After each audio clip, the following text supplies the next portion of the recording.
बिहार का विकास का दर जो 14.5% है करेंट प्राइस पर, और जो फिक्स प्राइस पर है 9.2%, ये जो बिहार ने अपना विकास का दर बढ़ाया है और लगातार हर साल बढ़ता जा रहा है, उसका सबसे बड़ा कारण है कि बिहार में महिला सशक्तिकरण बहुत ही जोरदार तरीके से हुआ है। और महिला सशक्तिकरण, अब जैसा कि हमने पहले बताया आपको कि बिहार के विकास की पटकथा और महिला सशक्तिकरण की पटकथा 2005 में जब बिहार के मुख्यमंत्री नीतीश कुमार जी हुए, तब से उन्होंने शुरू किया। नवंबर 2005 में बिहार के मुख्यमंत्री बने और उसके बाद से उन्होंने लिखना शुरू किया इस पटकथा को। सबसे पहला काम उन्होंने जो किया बिहार में, पंचायती राज व्यवस्था में आरक्षण। पंचायती राज, जब तक नीतीश कुमार जी बिहार के मुख्यमंत्री नहीं हुए थे, बिहार में पंचायत का चुनाव नहीं हो रहा था 10 साल से, इसलिए कि उनके पहले वाली जो सरकार थी उनकी कोई रुचि नहीं थी।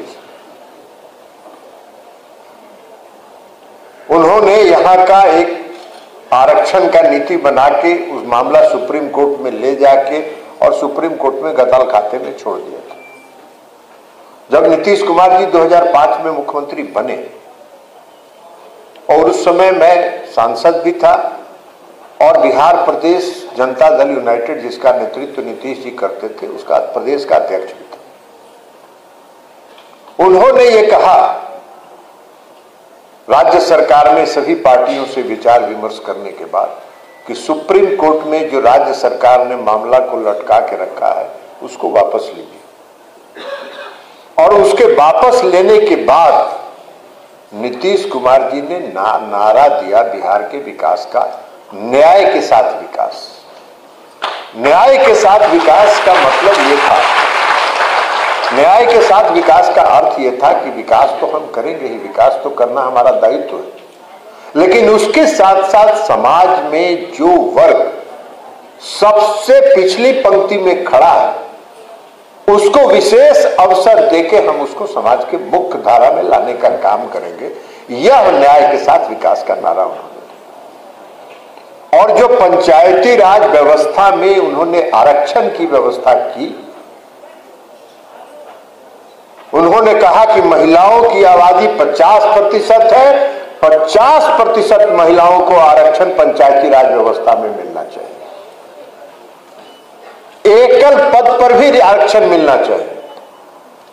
जो सिंगल पोस्ट होता है जिला परिषद के अध्यक्ष का, मेयर का, डिप्टी मेयर का, उपाध्यक्ष का, प्रमुख का, वो सिंगल पोस्ट पर भी आरक्षण की व्यवस्था होनी चाहिए। 50% उन्होंने महिलाओं को आरक्षण दिया पंचायती राज व्यवस्था में, एकल पद पर आरक्षण दिया। और 2007 में उन्होंने जो नगर निकाय का चुनाव हो रहा था उसमें भी महिलाओं को उन्होंने 50% का आरक्षण दिया। आबादी के हिसाब से उन्होंने आरक्षण दिया। 20% उन्होंने अति पिछड़े वर्ग को आरक्षण दिया। तो जो अति पिछड़े वर्ग थे वह भी समाज के पिछली पंक्ति में खड़े थे, महिलाएं समाज की पिछली पंक्ति में खड़ी थी, उनको उन्होंने समाज के मुख्य धारा में लाया। और आज उसका परिणाम है कि बिहार में लाखों की संख्या में महिलाएं पंचायती राज व्यवस्था में कायम है और पंचायती राज पंचायत को काम कर रही है। आत्मनिर्भर महिलाएं, आत्मनिर्भर हुई महिलाएं। और साक्षरता भी बढ़ा। उनके दिमाग में यह था कि महिलाओं में साक्षरता की कमी है, बच्चियां ड्रॉप आउट की संख्या काफी बढ़ रही है, बच्चियां हमारे स्कूल नहीं जाती हैं, पढ़ने नहीं जाती हैं। और बिहार में अगर महिलाओं की पढ़ाई पर हम ध्यान नहीं देंगे तो हम विकसित बिहार की कल्पना नहीं कर सकते। और इसलिए बच्चियों को प्रोत्साहित करने के लिए स्कूल में वो जाएं वो स्कूल में पढ़े, इसके लिए उन्होंने शुरू किया साइकिल योजना। जब साइकिल योजना प्रारंभ हो रहा था तो कई तरह के जो सरकारी व्यवस्था होती है उस सरकारी व्यवस्था में हुआ कि फलना कंपनी का साइकिल दे दीजिए, फलना कंपनी का साइकिल दे दीजिए, फलना कंपनी का साइकिल दे दीजिए। मुख्यमंत्री जी ने कहा कि भाई ये सभी साइकिल का दाम करके एक एवरेज साइकिल का कॉस्ट निकालिए। कोई कंपनी का साइकिल खरीदने की जरूरत नहीं है, कोई कंपनी को ऑर्डर देने की जरूरत नहीं है, सभी लड़कियों के अकाउंट में डिजिटल ट्रांसफर कर दीजिए, वो अपना साइकिल अपने चॉइस से, अपनी इच्छा से खरीदिए। और ये व्यवस्था उन्होंने लागू किया, सभी बच्चियों के अकाउंट में पैसा गया। अभी किसी को बढ़िया साइकिल खरीदना था तो राज्य सरकार ने 2000 दिया तो 2200 रुपया लगा के, 200 रुपया अपना लगा के और अच्छा साइकिल खरीदी। और एक नजारा होता था बिहार में, बिहार पहला राज्य था जो जिसने साइकिल व्यवस्था दी थी बच्चियों को पढ़ने के लिए। और एक नजारा होता था, हम लोग क्षेत्र जब घूमने जाते थे शाम में 4 बजे 4:30 बजे जब क्रॉस करते थे तो देखते थे कि झुंड की झुंड बच्चियां स्कूल से साइकिल में एक ड्रेस में निकल रही। एक ड्रेस में क्यों निकल रही?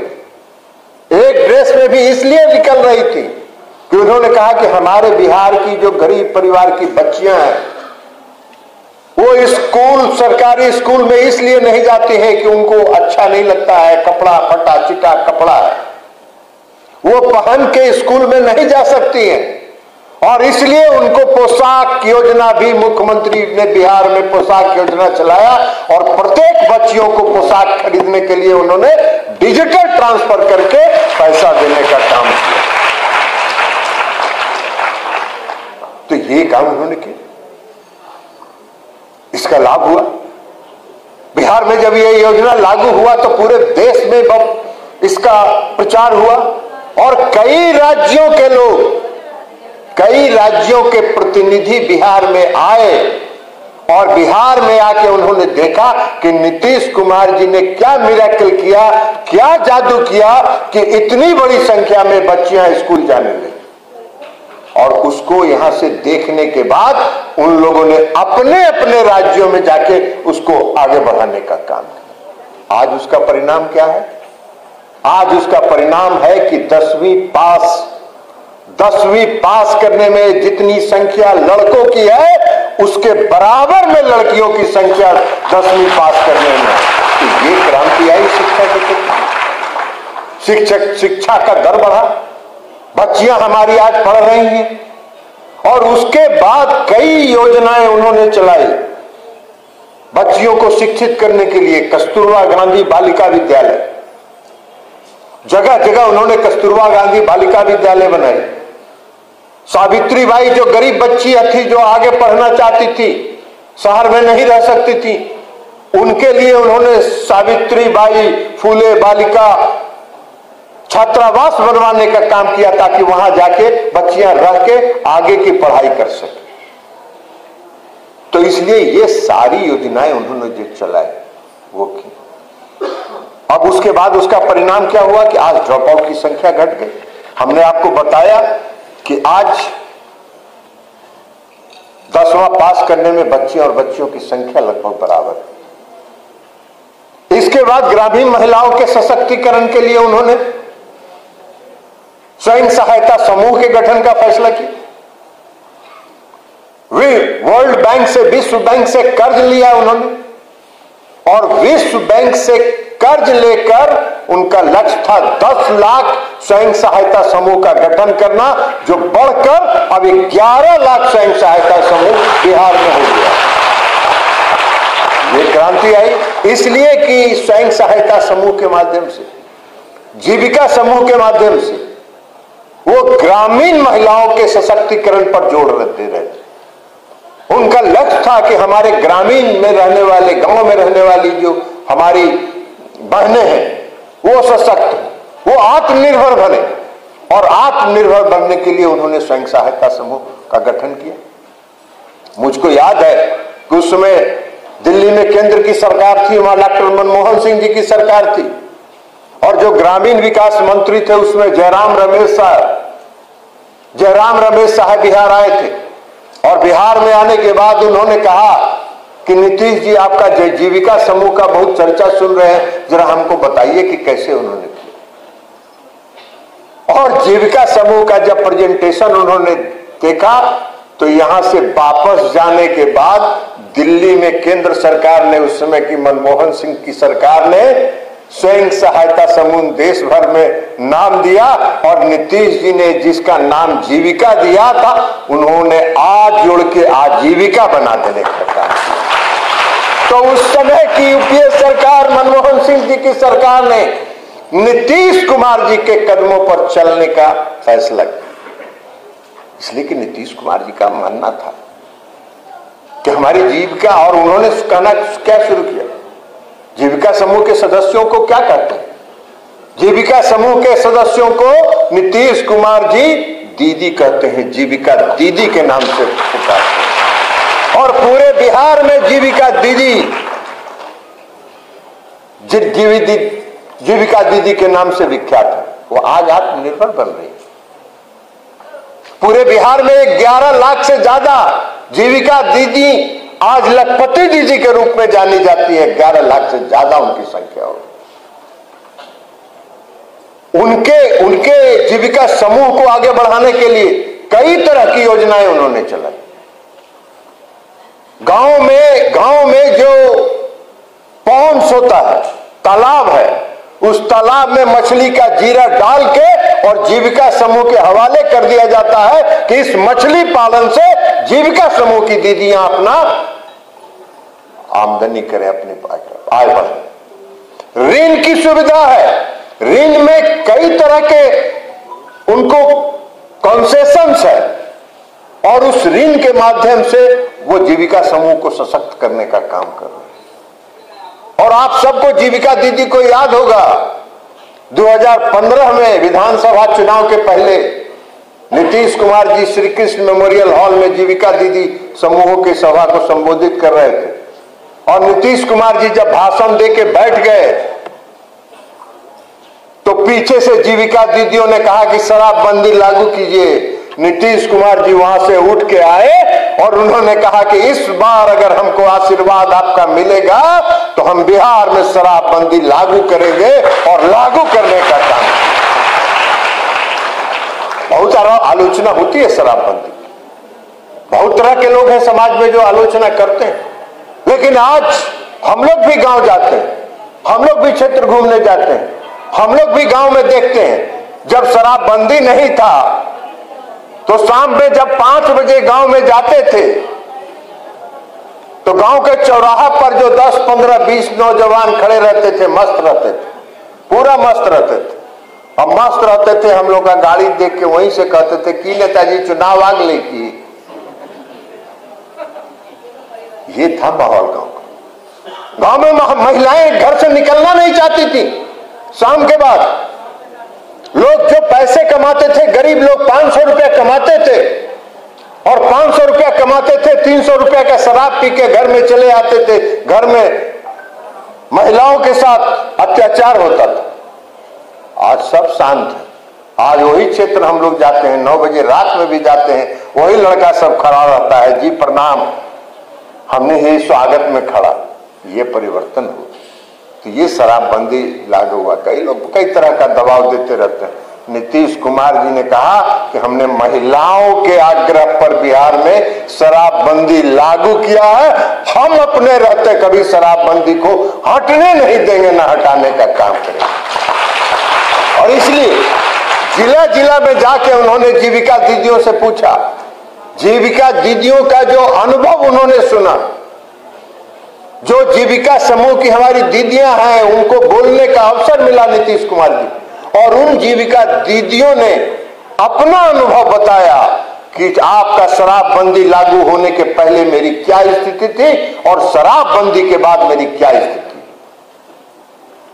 तो ये बिहार में महिला सशक्तिकरण की दिशा में कार्रवाई हुई। अब महिलाएं अगर पढ़ रही हैं, अगर बच्चियां स्कूल जा रही हैं, और बच्चियां अगर पढ़ रही हैं तो उनको नौकरी भी मिलना चाहिए कि नहीं मिलना चाहिए? नौकरी मिलना चाहिए ना, तो नौकरी मिलना चाहिए। तो नीतीश कुमार जी ने 2013 में बिहार पुलिस सेवा में 35% का आरक्षण महिलाओं को दिया, 35% का आरक्षण। आज बिहार में 30 लाख से